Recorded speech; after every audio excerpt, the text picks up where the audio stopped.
Сәлем достар, каналыма қош келдіңіздер. Бүгін сіздермен бірге өте нәзік маковый пирог пісіретін боламыз. Видеоның соңына дейін көріп, менімен бірге болыңыздар. Менің каналыма тіркеліп алыңыздар, алда менің жаңа видео рецепттерімді өткізіп алмас үшін.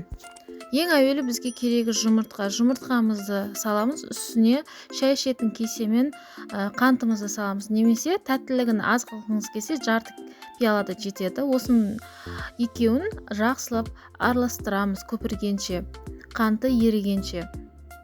Екі есе массамыз үлкейеді. Жақсылап араластырамыз 5 минуттай.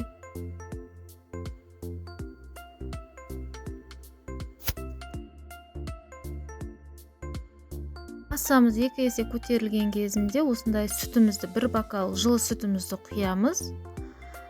Сосын үстіне осында бір кесе ұнымызға бір шай қасық разрыхителді ұн, менде 260 грамм.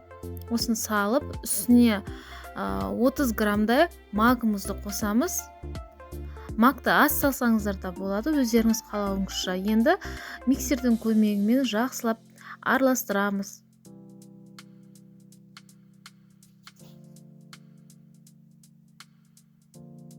Барлығын жақсылап араластырып болған соң 2 ас қасық сұйық майымызды құямызды.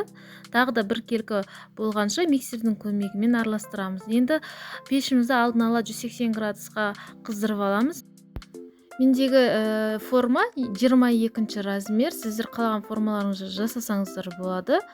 Енді осы сұйықтығымызды құйып, қызып тұрған пеште пісіретін боламыз. 40-45 минутта піседі.